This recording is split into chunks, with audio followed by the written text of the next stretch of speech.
আমরা কোনো রাজনৈতিক দলের হয়ে তদবির করতে আসিনি, কোনো নির্বাচনের হয়ে প্রচার করতে আসিনি।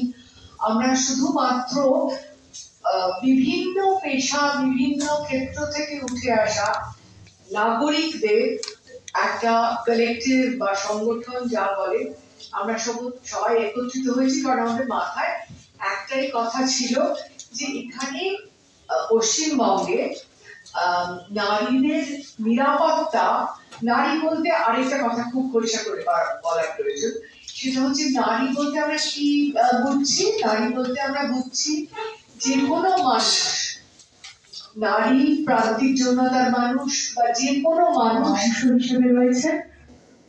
এবং আমাদের আহ্বায়ক, সহ আহ্বায়ক, সেই ইন্ট্রোডাকশনের পরে আমি অপর্ণার দিকে রিকোয়েস্ট করবো উনি কথাটা যদি এগিয়ে নিয়ে যান।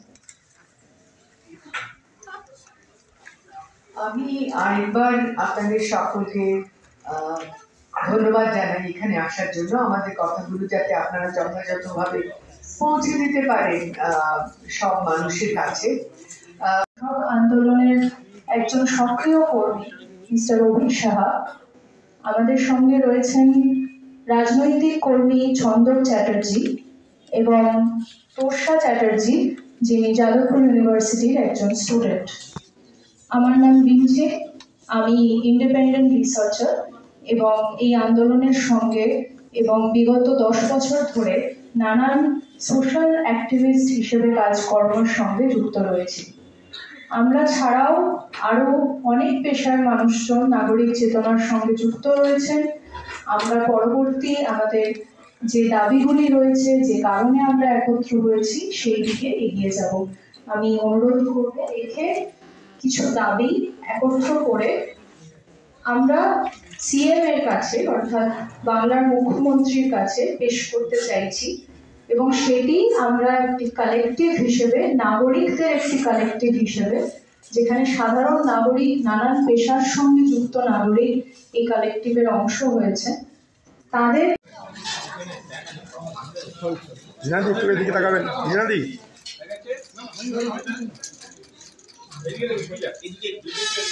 বোন একবার লাস্ট একবার এদিকে দিদি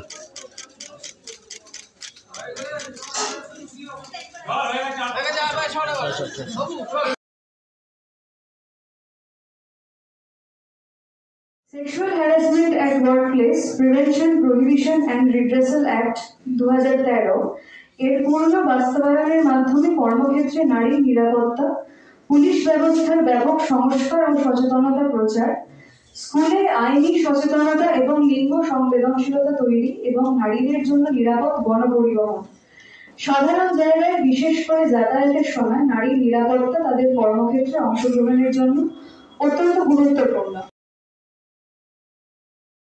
আমাদের প্রতিষ্ঠানগুলোতে এবং সাধারণ জায়গায় নারীদের উপর ঘটে চলা আক্রমণ কেবলমাত্র আঞ্চলিক সমস্যা নয়, এটা দেশের সর্বত্র ঘটছে এবং একটি জাতীয় উদ্বেগের জায়গায় এসে দাঁড়িয়েছে। আমরা চাই আমাদের রাজ্য এর বিরুদ্ধে তাৎক্ষণিক এবং দৃঢ় পদক্ষেপ গ্রহণ করুক এবং দেশের বাকি অংশের জন্য একটা উদাহরণ স্থাপন করুক। এইটুকুই।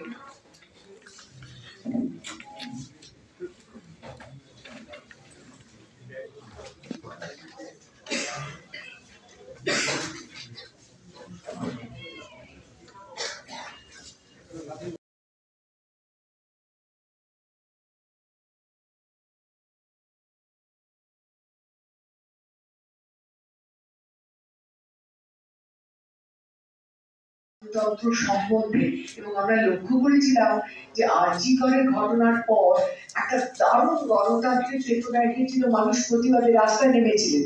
সেটা কখন করে মানুষ? যখন মানুষের ভেতরে সেই চেতনাটা আসে যে আমরা একটা গণতন্ত্রের নাগরিক। সেই কারণে আমাদের একটা অধিকার তো আছে, কিন্তু অধিকারের সঙ্গে কর্তব্য আছে। কর্তব্যটা কি? কর্তব্য হচ্ছে সজাগ থাকা, ভিজিলেন্ট থাকা, এবং সরকারকে যে সরকারই আসুন না কেন, যে সরকারই আসুন না কেন, যে দলের সরকারই আসুন না কেন, যাদের হাতে প্রশাসন তাদের ওপর একটা মানে তাদের সঙ্গে হাত মিলিয়ে চলা এবং তাদের বলা যে যখনই কোনো লড়াইতে নামবে এই প্রস্তুতি নিয়ে নামবে, মানসিক প্রস্তুতি নিয়ে নামবে যে তোমার জীবদ্দশায় হয়তো তুমি কোনো ফল দেখতে পাবে না, তার মানে যে লড়াই ছেড়ে থাকবে তা নয়। দুটো উদাহরণ, 3 দিন আগে বিশ্বনগর হসপিটালে একজন ডক্টরকে তিনি একদম স্পেসিফিক বলেন যে যদি তার কথা না শোনা হয় আরজিকর করে দেন, মানে নাও ইটস স্টিগমা। এটা গেল এক। আর 4 দিন আগের ঘটনা আপনারাও জানেন, স্বপ্নাদি তো খুব ভালোই জানেন, যে কিছু শিল্পী যারা রাস্তায় নেমেছিলেন তাদের বয়কট করা হোক সরকারি অনুষ্ঠান। আপনারা কি মনে করেন না যে এখনো যদি এই যে রিভেঞ্জ বা আমার বিরুদ্ধে নেমেছো, ঠিক আছে দেখে নেব, তারপরে আপনাদের এই বলা দাবি এগুলোর কি আদৌ কোনো বাস্তবতা থাকবে বলে মনে করেন? প্রথম NAGORIKCHETONA নাগরিক চেতনা @gmail.com এই ইমেলে তারা আমাদের সঙ্গে যোগাযোগ করতে পারেন, তারা চিঠি পাঠাতে পারেন, তারা নম্বরে যোগাযোগ করতে পারেন। এবং আমরা চাইছি যে আগামী দিনে নাগরিক চেতনার সঙ্গে বাংলার সাধারণ মানুষও যুক্ত হন। এই উদ্যোগ শুধুমাত্র শহরে নয়, মফস্বলে এবং গ্রামেগঞ্জেও ছড়িয়ে পড়ুক। আপনাদের যদি কোনো প্রশ্ন থাকে তাহলে অবশ্যই সেটি করতে পারেন। প্রশ্নটা কাকে প্রশ্ন করছেন এটা বলে করবেন এবং কোন সংবাদ মাধ্যম থেকে করছেন এটা জানাবেন। এটা কি আরজি করে আন্দোলনের নতুন সংস্করণ? এই প্রশ্ন উঠবে, আপনারা কি রাজ্য সরকারের বিরুদ্ধে কিছু বলতে একত্রিত হয়ে প্রেস কনফারেন্স ডেকেছেন? আমরা নিজেদের মধ্যে কিন্তু প্রথম এটা একদিনে ঠিক হয়নি, নাগরিক চেতনা একদিনে ঠিক হয়নি, আমরা নিজের মধ্যে বহু আলোচনা করেছি এবং আমাদের সংগঠন মহিলা সমাজের তরফ থেকে নেত্রীরাও এখানে আছে, আর সকলে মিলে ঠিক করেছি না এর লং টার্ম দীর্ঘকালিক সমাধান দরকার। এই সমাধান আমাদের যা মনে হয়েছে, আমরা যা যা